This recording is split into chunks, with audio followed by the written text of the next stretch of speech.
तो समास दो प्रकार का स्वीकार किया गया है। एक होता है नित्य समास, एक क्या होता है नित्य समास, और एक होता है अनित्य समास। क्या होता है अनित्य समास। नित्य समास का तात्पर्य क्या हुआ और अनित्य समास का तात्पर्य क्या हुआ, इस पर चर्चा पहले भी की जा चुकी है। एक बार फिर कहता हूं कि जिस समास का स्वपद विग्रह हो, जिस समास का क्या हो स्वपद विग्रह हो, वो आपका अनित्य समास है, और जिस समास का अस्वपद विग्रह हो वह आपका नित्य समास है। जिसका अस्वपद विग्रह होगा वह नित्य समास होगा, और जिसका स्वपद विग्रह होगा वह अनित्य समास होगा। जैसे राजपुरुषः इत्यादि यह सब अनित्य समास हैं, इनका एक पक्ष में वाक्य भी रहता है, और उपकृष्णम इत्यादि यह सब नित्य समास है। अब यहाँ पर आज जिस सूत्र पर हमको चर्चा करनी है वह है विभाषा। विभाषा सूत्र को अव्ययभाव समास की कुछ प्रक्रिया के बाद रखा गया है। इससे पहले कुछ सूत्र आ चुके हैं, प्रधान रूप से अव्ययम विभक्ति समीप इत्यादि सूत्र आ गया है, सहसोपा इत्यादि सूत्र आ गए हैं जिन्होंने समास कर दिया है। उसके बाद विभाषा को स्थान दिया गया। प्रश्न हुआ कि इस सूत्र को पहले स्थान क्यों नहीं दिया गया। अव्ययभाव समास से जब प्रारंभ हो रहा था उससे पहले ही विभाषा को स्थान दे दिया होता, अब क्यों स्थान दे रहे हैं। तो उसको बताया कि विभाषा इस सूत्र से इस बात का ज्ञापन मिलता है, इस सूत्र को यहाँ रखे जाने से इस बात का ज्ञापन मिलता है कि इससे पहले जो सूत्र हैं उन सूत्रों के द्वारा जो समास किया गया है वह नित्य समास है, और इस सूत्र के बाद अब जो आगे सूत्र आएंगे उनमें इस विभाषा का अधिकार जाएगा, उनको अनित्य समास समझना चाहिए, अर्थात एक पक्ष में उनका वाक्य प्रयोग भी होगा। इसको महाविभाषा भी कहते हैं। महाविभाषा क्यों कहते हैं, क्योंकि आगे के सभी सूत्रों में इसका अधिकार जाएगा। विभाषा का मतलब ही विकल्प है, इससे आगे का जो समास है वो वैकल्पिक है और इससे पूर्व का जो समास है वो नित्य है। ये इसका तात्पर्य हुआ। अब यहां एक प्रश्न ये होता है कि अगर विभाषा से पहले जो सूत्र गए हैं, जैसे सुप्सुपा सूत्र गया, इवेन समास विभक्त्य लोपश्च ये वार्तिक गया, और अव्ययम विभक्ति समीप समृद्धि इत्यादि सूत्र आपका गया, तो क्या सुप्सुपा से होने वाला समास भी नित्य समास है क्या, या उसका जो वार्तिक है इवेन समास विभक्त्य लोपश्च उससे होने वाला जो समास है वो नित्य समास है क्या। अगर वो भी नित्य समास है तब भूतपूर्व का जो स्वपद विग्रह किया गया था पूर्वम भूतः, उसकी संगति कैसे होगी, एक बात। दूसरा, महाभाष्य में महाभाष्यकार ने सुप्सुपा समास का उदाहरण दिया है विस्पष्ट पटुहु। क्या उदाहरण दिया है, विस्पष्ट पटुहु, और उसका विग्रह क्या किया, विस्पष्टम पटुहु इति विस्पष्ट पटुहु, अर्थात स्वपद विग्रह किया। जिन पदों के साथ समास है उन्हीं पदों के साथ विग्रह भी किया गया है, तो फिर इसकी संगति कैसे बैठेगी हैं। तो इस बात को देखते हुए कि महाभाष्यकार ने चूंकि विस्पष्टम पटुहु इस प्रकार से विस्पष्ट पटुहु का स्वपद विग्रह किया है और उसमें सुप्सुपा का उसको उदाहरण बनाया है, इन सभी बातों से यह ज्ञापित होता है कि सुप्सुपा से होने वाला जो समास है वह नित्य समास नहीं है, वह अनित्य समास है। इसलिए एक पक्ष में विस्पष्टम पटुहु इत्यादि वाक्य प्रयोग भी होते हैं। और दूसरा क्या गमक है, दूसरा क्या इसमें ज्ञापक है, तो कहा कि अगर सुप्सुपा से होने वाला समास नित्य समास होता तब तो उपकृष्णम इत्यादि स्थलों पर उसी से समास हो जाता है। सुबंत का सुबंत के साथ समास होता ही है, तो कृष्ण ngस उप, ऐसी स्थिति में एक सुबंत था कृष्ण ngस, दूसरा सुबंत था उप, उसका सुप्सुपा से ही क्या हो जाता, समास हो जाता। फिर अव्ययम विभक्ति समीप समृद्धि इत्यादि सूत्र आरंभ करने की क्या आवश्यकता है। तो अव्ययम विभक्ति समीप समृद्धि इत्यादि सूत्र आरंभ किया है जबकि वहां पर सुप्सुपा से समास सिद्ध है, फिर भी उस सूत्र का आरंभ किया, तो इस आरंभ सामर्थ्यात ये पता चलता है कि सुप्सुपा से होने वाला जो समास है वह अनित्य समास है, और अव्ययम विभक्ति समीप समृद्धि सूत्र से होने वाला जो समास है वह नित्य समास है। ये इस बात का ज्ञापन किससे मिलता है? अव्ययम विभक्ति समीप सूत्र के द्वारा जो उपकृष्णम इत्यादि में समास किया गया है, विशेष रूप से इसी अव्ययम विभक्ति से समास विधान से ही इस बात का ज्ञापन मिलता है कि अव्ययम विभक्ति से होने वाला जो समास है वह नित्य समास है। ठीक है, अब मूल की पंक्ति पढ़िए। अधिकारोयम विभाषा सूत्र अधिकार सूत्र है, इसका आगे के सूत्रों में अधिकार चलेगा। चलिए, एतत् सामर्थ्यादेव प्राचीनानाम नित्य समासत्वम। एतत् सामर्थ्यादेव अर्थात विभाषा इस सूत्र के सामर्थ्य से ही प्राचीनानाम इससे पहले के जो सूत्र गए हैं उन सूत्रों के द्वारा किया जाने वाला जो समास है वह नित्य समास है। लेकिन उसमें सुप्सुपा को नहीं रखना है, सुप्सुपा को भी नहीं रखना है, और इवेन समास व्यक्ति लोपश्च इसको भी नहीं रखना है ना। इसलिए वहां पर जीमूतस्यैव का जो लौकिक विग्रह किया गया था, क्या किया गया था? जीमूतस्य इव स्वपद विग्रह किया गया था, है ना। इसीलिए जीमूतस्य इवेन समास व्यक्ति लोपश्च से होने वाला जो समास वह भी आपका अनित्य समास है। सुप्सुपा से होने वाला जो समास वो भी आपका अनित्य समास है। लेकिन अव्ययम विभक्ति समीप इत्यादि सूत्र से होने वाला जो समास है वह आपका नित्य समास है। ठीक है, पढ़िए। सुप्सुपा इति तु न नित्य समास। कह रहे हैं कि सुप्सुपा से होने वाला जो समास है वह तो नित्य समास नहीं है। क्यों नहीं है? अव्ययम इत्यादि समास विधानाज ज्ञापकात। अव्ययम इत्यादि समास विधानाज ज्ञापकात, क्योंकि वहां पर अव्ययम विभक्ति समीप समृद्धि सूत्र भी समास का विधान करने के लिए पढ़ा गया है। अगर सुप्सुपा समास आपका नित्य होता तो अव्ययम विभक्ति समीप समृद्धि पढ़ने की आवश्यकता ही नहीं थी। सुप्सुपा से होने वाला समास अनित्य है, इसीलिए अव्ययम विभक्ति समीप समृद्धि नित्य समास करने के लिए अलग से सूत्रारंभ आचार्य पाणिनि जी ने किया। तो इस बात से पता चलता है कि अव्ययम विभक्ति समीप समृद्धि सूत्र से होने वाला जो समास है वह आपका नित्य समास है, और सुप्सुपा से होने वाला जो समास है वह अनित्य समास है। ठीक है, चलिए। अपपरि बहिरंचवः पंचम्या। वस्तुतः विभाषा के विषय में यह भी बात है कि इससे पहले के जो सूत्र हैं अव्ययम विभक्ति समीप समृद्धि इत्यादि से होने वाला जो समास है उसका वाक्य प्रयोग होता नहीं है ना। वह वैकल्पिक समास है, अर्थात वह अनित्य समास है, इसमें कोई प्रमाण नहीं है। अव्ययम विभक्ति सूत्र से होने वाला जो समास है वह अनित्य समास है, वह नित्य समास नहीं है, इसमें कोई प्रमाण नहीं है। तो स्वतः ये बात सिद्ध है कि अव्ययम विभक्ति समीप समृद्धि सूत्र से होने वाला जो समास है वह क्या है? आपका नित्य समास ही है। फिर प्रश्न हुआ कि फिर जब यह स्वतः सिद्ध है कि अव्ययम विभक्ति से होने वाला समास नित्य समास ही है तो विभाषा का अधिकार चलाने की क्या आवश्यकता है? विभाषा से विकल्प करने की क्या आवश्यकता है? तो उसका समाधान दिया गया कि उसी बात को दृढ़ करने के लिए, जो बात पहले से सिद्ध है उसी बात को और दृढ़ता से बताने के लिए विभाषा सूत्र का आरंभ किया गया है ना।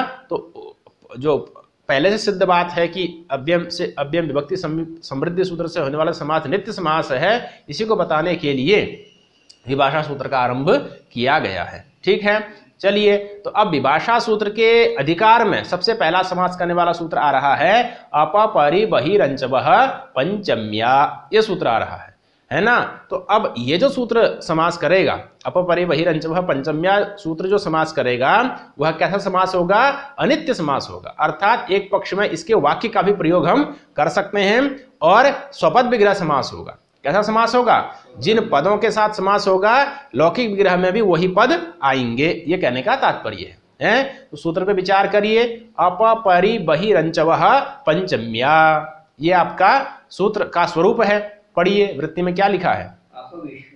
हाँ, तो अब यहां पर आचार्य जी ने वृत्ति लिखी नहीं है क्योंकि सूत्र से अर्थ स्पष्ट है ना। तो अपपरि बहिरंचवः, अपपरि बहि और अंचु। अंचु ये धातु है। अंचु से किसको लेना है? अंचु है उत्तर पद में जिसके, ऐसी धातु को लेना है, ऐसे शब्द को लेना है जिसके उत्तर पद में अंचु धातु है। तो अंचु उत्तर पद शब्द लेना है। अंचु से किसको लेना है? अंचु उत्तर पद को लेना है। ठीक है ना।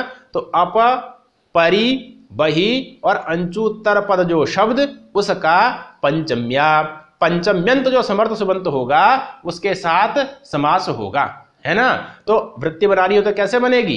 अपपरि बहिरंचवः रंचवः इत्येते शब्दाः समर्थे पंचम्यंतेन समर्थेन सुबंतेन सह समस्यन्ते सोऽव्ययी भावः। इस प्रकार से वृत्ति बनाई जा सकती है। कहने का तात्पर्य क्या हुआ कि अप का पंचम्यंत के साथ समास होगा, है, परि का पंचम्यंत के साथ समास होगा, बही का पंचम्यंत के साथ समास होगा, और अंचु उत्तर पद जो शब्द होगा उसका भी पंचम्यंत के साथ समास होगा, है, और वह आपका वैकल्पिक है, एक पक्ष में होगा एक पक्ष में वाक्य ही रहेगा, क्योंकि विभाषा का अधिकार इस सूत्र में आ रहा है। ठीक है, तो अब एक एक करके क्रमशः उदाहरण पढ़िए। अपविष्णु संसार अपविष्णोः, है, अपविष्णु क्या प्रयोग है? अपविष्णु, ये आपका समस्त पद है, और उसका लौकिक विग्रह क्या बनेगा? अपविष्णोः। क्या लौकिक विग्रह बनेगा? अपविष्णोः। और अलौकिक विग्रह क्या बनेगा?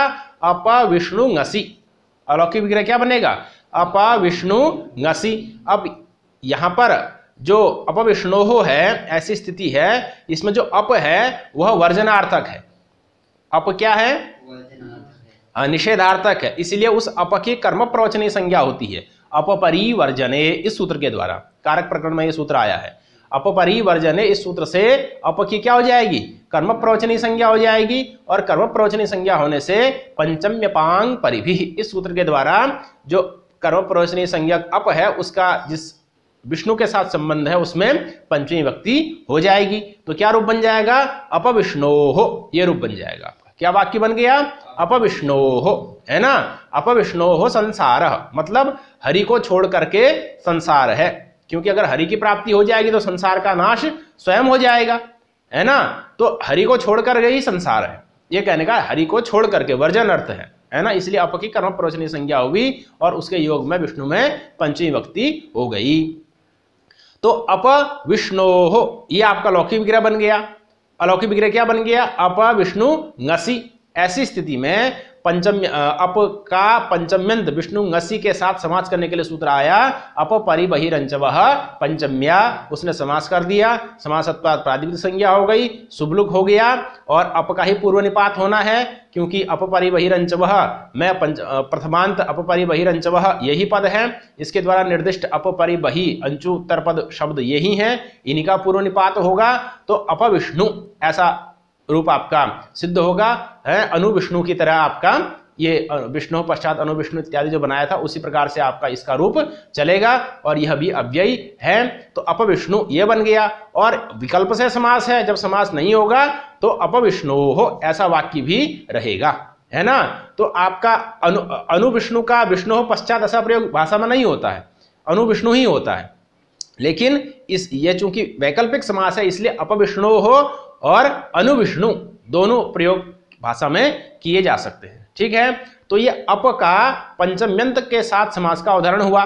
उसके बाद दूसरा क्या है? अपपरि, परि का पंचम्यंत के साथ समास का उदाहरण क्या है? तो कहा परिविष्णु, है। तो यहां पर जो परि है यह भी वर्जनार्थक है, इसकी कर्म प्रवचनीय संज्ञा होगी अपपरि वर्जने से, और इसके योग में विष्णु में पंचमी हो जाएगी पंचम्यपांग परिभि सूत्र के द्वारा। तो क्या बन जाएगा? परिविष्णोः लौकिक विग्रह बन जाएगा, और परिविष्णुङसि अलौकिक विग्रह बन जाएगा। अपपरि बहिरंचवः पंचम्या से समास हो जाएगा, शुभलोक इत्यादि प्रक्रिया सारी पूर्वत होकर के परिविष्णु ये रूप बन जाएगा। परिविष्णु का मतलब क्या हुआ? विष्णु को छोड़ करके संसार है, तो परिविष्णु समस्त पद हो गया, और विष्णोः परिविष्णोः ये आपका असमस्त पद हो गया, व्यस्त पद हो गया, वाक्य प्रयोग हो गया विकल्प से समास होने के कारण से। तो यह दूसरा उदाहरण हुआ। तीसरा उदाहरण क्या है? अपपरि बहि। क्या उदाहरण है? बहि, बहि शब्द है ना, तो बहि शब्द का भी पंचम्यंत के साथ समास होगा। अब प्रश्न यहां पर यह है कि बहि शब्द के योग में पंचमी व्यक्ति करने वाला तो कोई सूत्र है नहीं। बहि शब्द के योग में पंचमी व्यक्ति करने वाला कोई सूत्र नहीं है, तो बहि शब्द के योग में पंचमी होगी कैसे? तो कहा कि इसी सूत्र के ज्ञापन से होगी। यह सूत्र चूंकि बहि शब्द का पंचम्यंत के साथ समास करता है, अब अगर बहि शब्द के योग में पंचमी विभक्ति हो ही ना, तो इस सूत्र में बहि का पंचम्यंत के साथ समास करने का विधान व्यर्थ हो जाएगा। इस सूत्र के विधान सामर्थ्यात बहि शब्द के योग में क्या हो जाएगी? पंचमी विभक्ति हो जाएगी। तो क्या बनेगा इसका लौकिक विग्रह? बहिर्वनात्। क्या उदाहरण दिया? बहिर्वनम बहिर्वनात्। बहिर्वनम बहिर्वनात्। बहिर्वनात् लौकिक विग्रह बन गया। बहिहि वनात् बहिर्वनात्, इस प्रकार से आपका लौकिक विग्रह बन गया। और उधर बहिष वन ngसी, ये आपका लौकिक विग्रह बन गया। समास पंचम्यंत हो गया वन ngसी, उसके साथ समास कर दीजिए। अन्य स्वादिकारी ऋतु विसर्ग इत्यादि कर ऋतु विसर्ग तो नहीं होगा, रेप का ऊर्ध्वगमन हो जाएगा। तो बहिर्वनात्, इस प्रकार से आपका समस्त पद सिद्ध होगा। ये सब आपके पंचमी के उदाहरण दिए गए हैं। कहाँ के उदाहरण दे? बहिर्वनात् कहाँ का उदाहरण दिया है? बहिर्वन बनेगा ना समस्त पद, बहिर्वन बनेगा, सु आएगा, अम होगा, हैं तो बहिर्वनम, सु अम हो जाएगा, बहिर्वनम, है ना। यहाँ आपका सु का लुक नहीं होगा क्योंकि अदंतव्य भाव हो गया, तो बहिर्वनम इस प्रकार से बन जाएगा। और जब नहीं होगा तो बहिर्वनात्, इस प्रकार से पंचमी का उदाहरण दिया है ना, क्योंकि पंचम्यंत के साथ समास कर रहे हैं। तो बहिर्वनम बहिर्वनात्, ये बहिः शब्द का पंचम्यंत के साथ समास का उदाहरण हुआ। और अगला उदाहरण क्या है? प्राग्वनम प्राग्वनात्। यह अंचु उत्तर पद का है, अंचु धातु है उत्तर पद में जिसके, ऐसा शब्द है प्राग, है ना। प्र उपसर्ग पूर्वक अंचु धातु का प्रथम व्यक्ति एकवचन में क्या रूप बनता है? प्राग। उसके योग में है अन्याराधे दिक् शब्दांचु उत्तर पदा जाहि युक्त सूत्र से क्या हो गया? पंचमी व्यक्ति हो गई, किसमें? वन में। तो क्या बन गया? प्राग वनात्, है ना। ये आपका लौकिक विग्रह बन गया। और अलौकिक विग्रह में क्या बन जाएगा? प्राग वन, और आपका इधर ngसी, समास कर दीजिए। समास इत्यादि होने के बाद क्या बन गया आपका? प्राग ककार को गकार इत्यादि कर करके क्या स्थिति बन जाएगी? प्राग्वनात्। ये स्थिति आपकी प्राग्वनम, विभक्ति इत्यादि का लुक होकर के क्या सु में क्या रूप बनेगा? प्राग्वनम। और जब वाक्य प्रयोग करेंगे तब क्या बन जाएगा? प्राग्वनात्। ये स्थिति आपकी बन जाएगी, प्राग्वनम प्राग्वनात्। ठीक है, चलिए आगे बोलिए। आंग मर्यादा विविध्यो, ये सूत्र आ गया आपको। तो अपपरिबहिरंचवः पंचम्या के उदाहरण समाप्त हो गए। किसके उदाहरण समाप्त हो गए? अपपरिबहिरंचवः पंचम्या सूत्र के उदाहरण समाप्त हुए। अब अगला सूत्र क्या है आपका? आंग मर्यादा विविध्यो। आंग मर्यादा विविध्यो ये सूत्र है। यह सूत्र क्या करता है? आंग का समास करेगा, है ना। वृत्ति बोलिए तो एतयोः आंग पंचम्यन्तेन समस्यते, है ना। ऊपर से पंचम्या की अनुवृत्ति ले आइए। अपपरिबहिरंचवः पंचम्या से किसकी अनुवृत्ति आ जाएगी? पंचम्या की अनुवृत्ति आ जाएगी। तो क्या बन जाएगा? एतयोः आंग, जो मर्यादा और अभिविधि, मर्यादा और अभिविधि अर्थ में वर्तमान जो आंग, उसका किसके साथ समास होता है? पंचम्यंत के साथ समास होता है। आंग के अनेक अर्थ हैं, आंग के अनेक अर्थ है, उनमें से मर्यादा अर्थ भी है और अभिविधि अर्थ भी है। अब ये मर्यादा क्या हुई और अभिविधि क्या हुई, तो इसको भी जानना चाहिए। तो कहा कि तेन बिना मर्यादा, तेन सह अभिविधि ही। किसी की सीमा आपने बांधी, उस सीमा को अगर छोड़ देंगे तो मर्यादा अर्थ होगा, उस सीमा को भी अगर ले लेंगे तो अभिविधि अर्थ हो जाएगा। हैं, मान लिया एक वाक्य प्रयोग किया गया कि कल रात में कनखल तक बारिश हुई। क्या कनखल तक? ये प्रश्न अगर, ये वाक्य अगर बोलते हैं, अब कनखल तक इस शब्द के दो अर्थ हो सकते हैं। एक तो जो कनखल की सीमा है, उस सीमा से पहले पहले तक बारिश हुई, है ना। कनखल में बारिश नहीं हुई, कनखल की जो सीमा थी उस सीमा से पहले पहले तक बारिश हुई। और एक कनखल में भी बारिश हुई, मतलब कनखल भी बारिश में भीगा। तो दो अर्थ हो सकते हैं ना इसके। कनखल तक बारिश हुई, इसके इस वाक्य के कितने अर्थ हो सकते हैं? कनखल तक बारिश हुई मतलब कनखल की सीमा तक बारिश हुई, कनखल बारिश में नहीं भीगा, एक तो ये अर्थ हुआ। और एक कनखल भी बारिश में भीगा, तो ये दो अर्थ हो सकते हैं ना। तो कह रहे हैं कि अगर यहाँ पर पहला अर्थ लेंगे कि कनखल की सीमा तक बारिश हुई, कनखल अगर बरसात में नहीं भीगा, कनखल से पहले तक ही जो था क्षेत्र वो भीगा, तो मर्यादा अर्थ हो गया। तेन बिना मर्यादा, जो सीमा बांधी जाए उसको अगर छोड़ देंगे तो मर्यादा अर्थ हो जाएगा। और तेन सह अभिविधि ही, और जो सीमा है उसको भी अगर ले लेंगे तो वहां कौन अर्थ आ जाएगा? फिर अभिविधि अर्थ आ जाएगा। अब अगर कनखल तक बारिश हुई, इस वाक्य को हमने मर्यादा अर्थ में प्रयोग किया है, तो अर्थ हो जाएगा कि कनखल बारिश से नहीं भीगा। और अगर अभिविधि के अभिप्राय से उच्चारण किया है तो तात्पर्य होगा कि कनखल भी बारिश में भीगा, कनखल भी बारिश से भीगा है। तो ये दो अर्थ आंग के होते हैं, है ना। कहीं मर्यादा अर्थ रहता है, कहीं अभिविधि अर्थ रहता है। ये आपको अपने प्रसंग के अनुसार निश्चित करना होता है, ठीक है ना। तो कह रहे हैं कि जब आंग का अर्थ मर्यादा हो या आंग का अर्थ अभिविधि हो, है ना, तो मर्यादा अर्थ में वर्तमान जो आंग या अभिविधि अर्थ में वर्तमान जो आंग, उसका पंचम्यंत के साथ समास हो होता है। एतयोः आंग एतयोः अर्थयोः विद्यमानम आंग रूपम अव्ययम पंचम्यंतेन समर्थेन सुबंतेन सह समस्यते। इस प्रकार से अर्थ किया जा सकता है ना। तो उदाहरण बोलिए। सोव्ययी भाव और उसके व्ययी भाव संज्ञा हो जाती है। आमुक्ति संसार आमुक्ते है, आमुक्ति ये समस्त पद है, क्या है, आमुक्ति। तो अब आमुक्ति संसार यहां पर मर्यादा अर्थ है। क्या अर्थ है, मर्यादा अर्थ है। आमुक्ति संसार का मतलब क्या है, मुक्ते है प्राक संसार। आमुक्ति संसार का मतलब क्या है, मुक्ते है प्राक संसार, मुक्ति से पहले तक संसार है ना। मुक्ति, जब मुक्ति अलग है और संसार उससे पहले पहले तक है। जब मुक्ति हो जाएगी तो फिर संसार क्या हो जाएगा, नष्ट हो जाएगा। तो जब तक मुक्ति नहीं हो रही है तब तक ही आपका संसार है। तो मुक्ति है प्राक संसार है। तो यहां पर आंग किस अर्थ में है, मर्यादा अर्थ में है, इसलिए उसकी कर्म प्रवचनी संज्ञा होगी। किससे, आंग मर्यादा वचने। इस सूत्र से आंग की कर्म प्रवचनी संज्ञा हो जाएगी और कर्म प्रवचनी संज्ञा होने के कारण से पंचम्यपांग परिभी, इस सूत्र के द्वारा उसमें क्या हो जाएगी, उसके योग में मुक्ति में पंचमी हो जाएगी। तो क्या बन जाएगा, आ मुक्ते है। तो ये लौकिक विग्रह बनेगा। आ मुक्ति ngसी, ये अलौकिक विग्रह बनेगा। इस अलौकिक विग्रह में आंग मर्यादा विविध्यो सूत्र के द्वारा समास हो जाएगा। तो क्या रूप बन जाएगा, सारी प्रक्रिया पूर्वत होकर के आ मुक्ति अधि हरि की तरह आपका इसका रूप चलाना है, आ मुक्ति संसार। तो यहाँ पर आंग किस अर्थ में है, मर्यादा अर्थ में है। और दूसरा उदाहरण क्या है, आ बालम हरि भक्ति ही। यहां पर क्या है, तो आंग का अर्थ अभिविधि है ना। आ बालम हरि भक्ति का मतलब क्या हुआ, बालकों को लेकर के हरि भक्ति है, मतलब प्रत्येक बालक में भी हरि भक्ति का वास है। हरि भक्ति कहाँ है, बालकों को छोड़ करके नहीं है, बालान आरभ्य, बालकों में भी हरि भक्ति है ना, भक्ति बालकों में है। तो अभिविधि अर्थ हो गई, तेन सह अभिविधि। जो बालक हमने सीमा बांधी थी वो बालक भी भक्ति वाले है ना, बालकों में भी भक्ति है, ठीक है। तो यहाँ आंग का अर्थ क्या है, अभिविधि है। तो यहाँ पर भी आपका आंग अभिविधि अर्थ में हुआ ना, तो आंग मर्यादा वचने इस सूत्र से क्या हो जाएगा, इसकी कर्म प्रवचनी संज्ञा हो जाएगी। और पंचम्यपांग परिभी सूत्र के द्वारा आंग के योग में जो बालक है उनमें पंचमी हो जाएगी। तो आ बालेभ्यः ये रूप बन जाएगा। बाल शब्द में पंचमी हो गई, तो आ बालेभ्यः लौकिक विग्रह बन गया।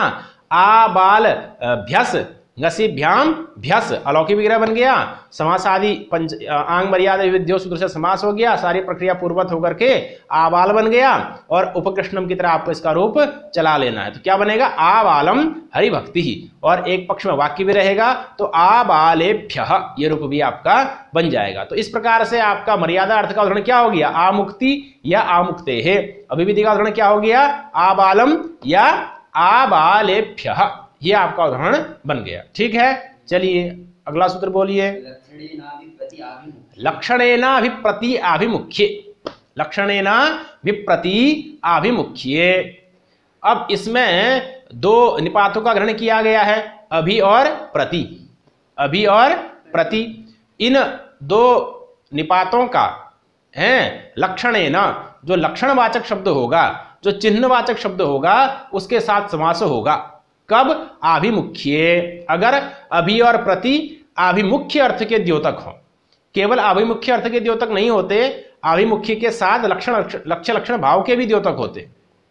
तो यहां पर जो अभिप्रति हैं वो लक्ष्य लक्षण भाव संबंध के भी द्योतक हैं और आभिमुख्य के भी द्योतक माने गए हैं, दोनों के ही द्योतक माने गए हैं, ठीक है। तो अब अभि और प्रति, इसलिए वृत्ति में क्या लिखा, आभिमुख्य द्योतकौ अभिप्रति चिन्हवाचिना सह प्रागवत, है ना। आभिमुख्य द्योतकौ अभिप्रति, आभिमुख्य के द्योतक जो अभि और प्रति, उनका लक्षणेन, लक्षणेन अर्थात चिन्हवाचिना सह, जो चिन्हवाचक शब्द है उसके साथ समास होता है और वह अव्ययी भाव विकल्प से समास होता है और वह अव्ययी भाव समास कहलाता है, ठीक है। उदाहरण क्या दिया, उदाहरण दिया अभ्यग्नि शलभाः पतन्ति अग्निम अभि, है ना। प्रत्यग्नि शलभाः पतन्ति अग्निम प्रति। इस प्रकार से दोनों अलग अलग दो उदाहरण इन्होंने दिए हैं, एक अभि का एक प्रति का, ठीक है। पहला उदाहरण क्या है, तो अभ्यग्नि शलभाः पतन्ति। शलभ कहते हैं टिड्डा इत्यादि होता है ना, एक विशेष प्रकार का जंतु है जो तो वो क्या होता है, अग्नि की तरफ जाता है। अग्नि देखी तो अग्नि की तरफ वो क्या होता है, गिरता है ना। तो अब चिन्हवाचक कौन है यहाँ पर, चिन्ह है यहाँ पर, लक्षण कौन है, अग्नि है ना। अग्नि क्या है, चिन्हवाचक शब्द है, उसकी तरफ क्या हो रहा है, शलभ नामक कीड़ा है वो उसमें उसके प्रति आभिमुख्य है, उसका आभिमुख्य मतलब उसकी तरफ वो आकर्षित होकर के गिर रहा है ना। तो अग्नि के द्वारा ज्ञाप्य शलभ पतन यहां पर होता है, अग्नि के द्वारा शलभ पतन का ज्ञापन मिल रहा है। आप ये कैसे जान रहे हैं कि शलभ अग्नि की तरफ गिर रहा है, क्योंकि अग्नि ही उसका चिन्ह बन रहा है, अग्नि का प्रकाश है, उस अग्नि के प्रकाश को देख करके शलभ नामक कीड़ा अग्नि की तरफ गिर रहा है ना। तो अग्नि से ही तो पता चल रहा है ना हमको, अग्नि तो इस बात का ज्ञापन कर रहा है ना, उसका प्रकाश की शलभ नामक कीड़ा उसकी तरफ गिर रहा है। तो चिन्हवाचक शब्द कौन हो गया, अग्नि हो गया। और ये जो दोनों में शलभ आभिमुख्य में और अग्नि में जो लक्ष्य लक्षण भाव संबंध है उसका भी ज्ञापक कौन हो गया, अभि और प्रति होंगे। यहाँ अभि का उदाहरण है और आभिमुख्य जो हो रहा है उसके द्योतक भी आपका अभि है, तो उसकी कर्म प्रवचनी संज्ञा होती है यहाँ पर, किससे, अभिरा भागे। किस सूत्र से कर्म प्रवचनी संज्ञा होगी, अभिरा भागे से कर्म प्रवचनी संज्ञा हो जाएगी। और फिर आपकी कर्म प्रवचनी अभिरा भागे से कर्म प्रवचनी संज्ञा होने के बाद उसके योग कर्म प्रवचनी के योग में पंचमी विभक्ति हो जाएगी। पंचमी विभक्ति होने से क्या रूप बन जाएगा आपका, अभ्यग्नि शलभा पतंती। कर्म प्रवचनी संज्ञा होने से उसमें द्वितीया होगी, क्या होगी, द्वितीय विभक्ति होगी। द्वितीय विभक्ति पंचमी द्वितीया होगी, द्वितीय विभक्ति होने से क्या होगा, अग्नि में द्वितीया हो गई, अग्नि में क्या हो गई, द्वितीया हो गई। तो अग्नि अग्निम अभि ये रूप बन गया आपका, क्या बन गया, अग्निम अभि ये रूप बना। तो अग्निम अभि ऐसी स्थिति में क्या हुआ, अग्नि अम अभि, अग्नि अम अभि ये आपका अलौकिक विग्रह बनेगा। और लौकिक विग्रह क्या बनेगा, अग्निम अभि, अग्निम अभि ये आपका लौकिक विग्रह बन गया। और अग्नि अम अभि ये क्या बन गया, अलौकिक विग्रह बन गया। इस अलौकिक विग्रह में लक्षणेना प्रति आभिमुख्य सूत्र से समास हो जाएगा, प्रातिपदिक संज्ञा शुभलोक इत्यादि होकर के अभि का पूर्व निपात होगा। क्या होगा, क्यों, क्योंकि लक्षणेना अभिप्रति में प्रथमांत कौन है, अभिप्रति है ना, प्रथमांत कौन है, अभिप्रति है। तो अभि और प्रति की उपसर्जन संज्ञा होगी, उन्हीं का पूर्व निपात होगा। तो अभि कहाँ आ जाएगा, पहले आ जाएगा, अभि अग्नि बन जाएगा, यण हो जाएगा, अभ्यग्नि बन जाएगा, है ना। और इसके रूप किसकी तरह चलेंगे, अधिहरि की तरह। तो अभ्यग्नि शलभाः पतंती ये वाक्य आपका बन गया। और जब समास नहीं होगा तो अलग अलग वाक्य ही रहेंगे। क्या बन जाएगा, अग्निम अभि, क्या बन जाएगा, अग्निम अभि। ये उदाहरण आपका सिद्ध होगा, अग्निम अभि, ठीक है। तो ये तो हुआ आपका अभि के द्वारा लक्ष्य लक्षण भाव और आभिमुख्य के द्योतन का उदाहरण। ऐसे ही दूसरा उदाहरण है आपका प्रति के योग में, प्रत्यग्नि शलभाः पतंती अग्निम प्रति, प्रत्यग्नि शलभाः पतंती अग्निम प्रति। तो यहां पर प्रति के कर्म प्रवचनी संज्ञा होगी, अर्थ दोनों का एक ही है, अभ्यग्नि शलभाः पतंती या प्रत्यग्नि शलभाः पतंती। अभ्यग्नि शलभाः पतंती का मतलब भी यह है कि अग्नि की तरफ शलभ नामक कीड़े गिरते हैं, अग्नि को अभिमुख कर करके शलभ नामक कीड़े गिरते हैं। और प्रत्यग्नि शलभाः पतंती का भी मतलब वही है कि अग्नि को अभिमुख कर करके शलभ नामक कीड़े गिरते हैं, है ना। तो यहाँ वहां अभि की कर्म प्रवचनी संज्ञा थी, यहाँ प्रति की कर्म प्रवचनी संज्ञा हो जाएगी। उसके योग में अग्नि में द्वितीय विभक्ति हो जाएगी, तो अग्निम प्रति ये आपका लौकिक विग्रह बन जाएगा, और अग्नि अम प्रति ये आपका अलौकिक विग्रह बन जाएगा। अलौकिक विग्रह में समास होकर के प्रति का पूर्व निपात होकर के यण होकर के प्रत्यग्नि ये रूप बनेगा। इसके अधिहरि की तरह आपके रूप सिद्ध होने हैं, है ना। और एक पक्ष में समस्त पद होगा तो प्रत्यग्नि, और व्यस्त पद होगा तो अग्निम प्रति। इस प्रकार से आपके रूप सिद्ध होते हैं। इसके दो ही उदाहरण हैं, लक्षणेना भी प्रति आभिमुख्ये, ठीक है। चलिए, अनुर्यत समया ये सूत्र आ गया। अनुर्यत समया इस सूत्र के द्वारा भी समास किया जाता है, और अनु का समास किया जाता है। इसमें एक दो बातें विशेष रूप से जानने वाली हैं। क्या है, तो अनुहु यत समया तीन पद का यह सूत्र है। कितने पद का सूत्र है, तीन पद का। अनुहु प्रथमांत है, यत द्वितीयांत है, द्वितीय विभक्ति एक वचन का है, समया अव्ययी है।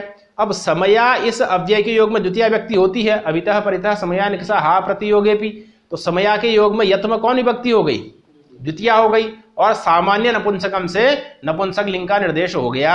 इसीलिए यत में आपका नपुंसक लिंग है, और यत कहां का रूप है? द्वितीया विभक्ति एक वचन का। इसलिए उसकी वृत्ति क्या लिखी? यम पदार्थम समया द्योत्यते। तो यम पदार्थम द्वितीया में ले गए ना, तो यत द्वितीयांत था और सामान्य नपुंसकम था, इसलिए पदार्थ के रूप में कह दिया। यम पदार्थम समया द्योत्यते तेन लक्षण भूतेन अनु समस्यते। अनु का समास होगा। किसका समास होगा? किसके साथ समास होगा? जो लक्षण भूत होगा, जो चिन्हवाचक शब्द होगा उसके साथ समास होगा। कब होगा? तो यत समया, यत समया है ना, जिस जहां पर सामीप्य के कारण से, सामीप्य के कारण से या सामीप्य के द्योतन में, यत समया का मतलब क्या समझिए? सामीप्य के द्योतन में जब अनु जो होगा ना वह सामीप्य का द्योतन करेगा। अनु जब क्या करेगा? द्योतन करेगा। तो सामीप्य के द्योतन में वर्तमान जब अनु होगा तब उसका चिन्हवाचक शब्द के साथ समास हो जाएगा, है ना। वस्तुतः जो इसका उदाहरण दिया गया है अनुवनम अशनिर्गतः, वहां पर अनुवनम रूप बनाया गया है, और वह अनुवनम रूप तो आपका अव्ययम विभक्ति समीप सूत्र में समीप ग्रहण बलात् भी हो सकता है, समीप अर्थ में समास कर करके भी हो सकता है, लेकिन वो चूंकि नित्य समास है और यहाँ पर हमको क्या करना है? एक पक्ष में वाक्य का प्रयोग भी चाहिए, है ना, वनस्य अनु इत्यादि प्रयोग भी चाहिए, इसलिए उससे समास न कर करके विशेष विधान किया गया है ताकि एक पक्ष में वाक्य का प्रयोग भी हो जाए। अनित्य समास करने के लिए सूत्र का विधान है ना। अब सूत्र का उदाहरण पे विचार करिए। उदाहरण क्या है? अनुवनम अशनिर्गतः। अनुवनम अशनिर्गतः, इसका तात्पर्य क्या है? वनस्य समीपम गत इत्यर्थः, है ना। रात्रि में कहीं वज्राघात हुआ। क्या हुआ? किसी व्यक्ति ने वज्र गिरते हुए देखा, फिर उसने किसी दूसरे व्यक्ति से पूछा, अगले दिन पूछा मान लो कि असनि क्व गतः, असनि मतलब वज्र, असनि कहाँ गिरा?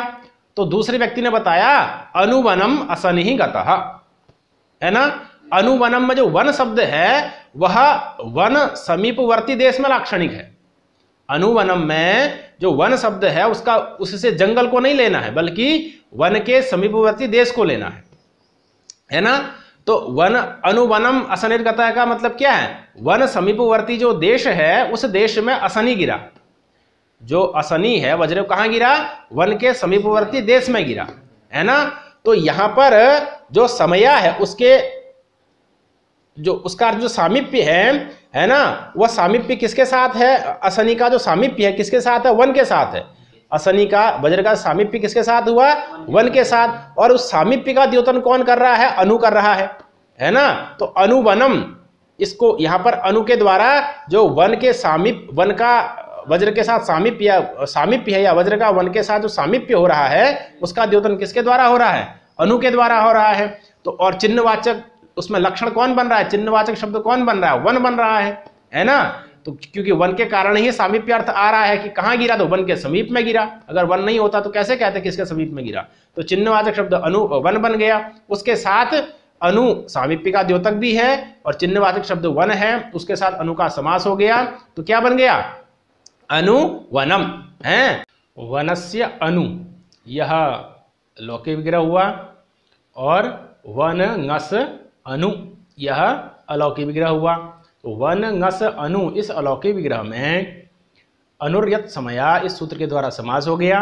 समास होने के बाद प्रातिपदिक संज्ञा शुभलोक इत्यादि होकर के अनु का ही पूर्व निपात होगा, क्योंकि अनुर्यत समया सूत्र में अनु प्रथमांत है, उसका पूर्व निपात हो गया। तो अनु वन ऐसी स्थिति हुई, और उपकृष्णम की तरह इसका रूप चलेगा। अनुवनम यह रूप आपका सिद्ध होगा। तो इस प्रकार से अनुर्यत समय, और इसका जब लौकिक विग्रह करेंगे तो क्या रूप बनेगा? वनस्य अनु।